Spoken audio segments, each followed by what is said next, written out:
Nama video lawa trendayo, the story is trending where kuthiwa ke izindlu zabo ziyademolishwa njengoba ubona kuthiwa they are built in a private owned land. So several families in Bongweni, East London are facing a crisis as their homes are being demolished after they were built on privately owned land. Yona nto eyenzekayo amavidiyo esiwabonayo bekhala abantu bekhalela amandla abo, you guys, kuwabona maso wakhile wakhe endaweni wakhe bakuyeke mntakabawo wakhe uqale phansi nje wakhe bakubheke bathi we wakhe uqede uhlale years and years akukho nto eyenzekayo, because I do not know the story of that, you know what I mean.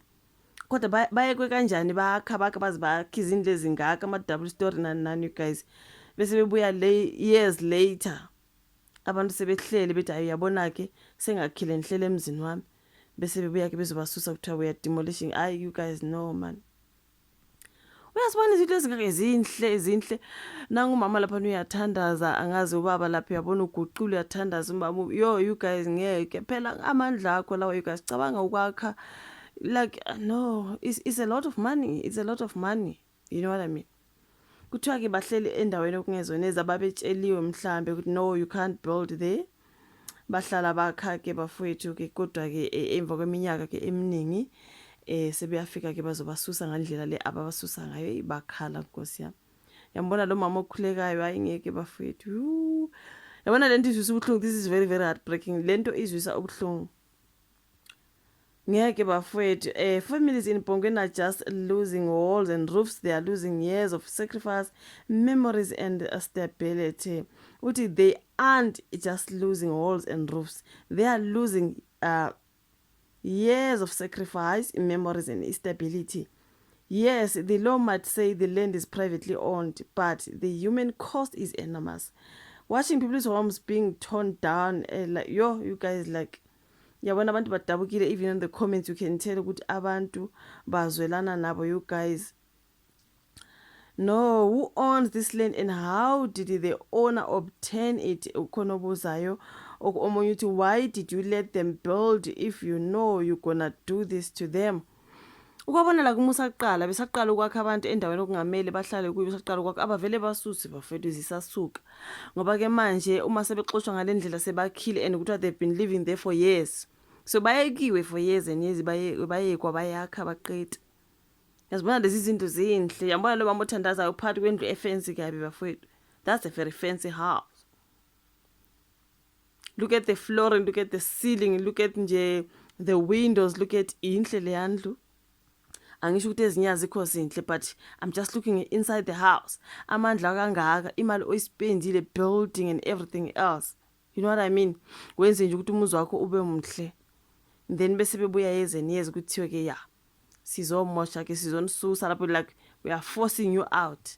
At least ngibongela that part where they were allowed to take their furniture inside, but basusa ke impahla zabo ngaphakathi and then basebeyademolish. Imagine nje uma bengafika nje kuthi phumani uphume nje abantu abaphefumulayo bese kuyademolish, ungadobhanga lutho ke mdaka bawo, at least ke bavunyelwe ukuthi bakhiphe into zabo phakathi.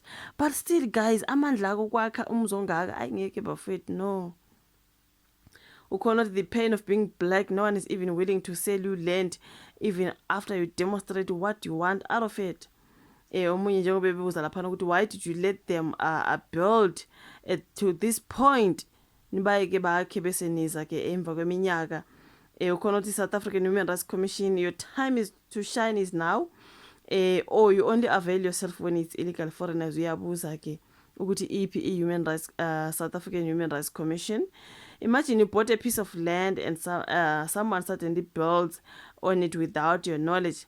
How would you prefer to hang the situation? Ukonobuzayo ebantwini abathi hayibo kungani bexoshwa ngalendlela kumoshwa ke amandla abo. How did they even start building on privately owned land? Were they scammed or what? Did the property owners not see it being built and stop it then? Why wait for hundreds of thousands spent and then come and demolish? Where is Julius Malema when you need him? They learned from him. It's his teaching. He must come and defend those people. Ngomunye lapha nePaula uthi, which magistrate orders such a brutal and unconstitutional act. And comment ebuzayo omunye uthi, this can be solved in a different way rather than destroying people's houses. Can't these people sue that political party that allegedly encouraged them to build on this private land? Such beautiful houses, very sad. Izindlu zinhle leziya, you guys, like those houses are very beautiful.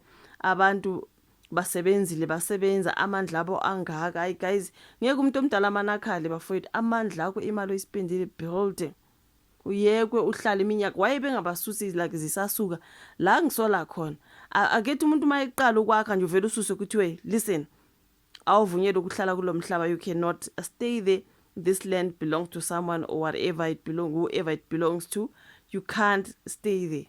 Siyasibona kususwa like imkhukhu lena, you guys, the sheiks isusisuswa yabona kumkhukhu guys, like ilizenke, like imagine building imali man, each and material you guys, like ukuthenga material wenza yonke into, there is money, it's money, a lot of money nakhona. Ngizibona lezi zinto zinhle kanjani.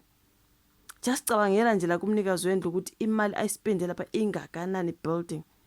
Sebebuya years after bezodemolisha ayengeke bafowethu, kodwa abanazwelo ngempela, like no man. Ukhona they could have let the house owner break it down themselves so they can take what they can. I think they were only allowed to remove the furniture. La ngibonga khona at least bavunyelwe ukuthi basuseke into zabo. Base bezidemolisha zi-empty, kubonakala zi-empty ngempela, and then bese beyazidemolisha. Yeah. Hayi ngeke bafowethu, no. Black on black, they have all the energy to do this as long as they want you to be like you. Millions illegal here. Some people who came from Palestine who's paying their bill. The same government, but a black building, they will do this. Don't ever vote ANC again. Those are people who are very pissed, you guys. Abantu ngempela bakwatile abantu ukuthi njani abantu bahlukunyezwe kanje, like that comment that said which magistrate orders abantu ukuthi abayokwenza into ebuhlungu kanje ebantwini. But yeah, I know that's so sad. Kuthiwa kuseBhongweni, you guys, somewhere in East London, if I read properly on those videos. I think they said it's Obongweni. I'm gonna go back there on okay, when was this land initially occupied? Does the timeline coincide with when Malema instructed people to just stay? Okay, I want to see this part where breaking news. This is on the 19th of November 2025. Okay, this is today, which is Wednesday to me. Homes in Bongweni, East London are being demolished following a court interdict forcing residents out and leaving families stranded. This is what they say.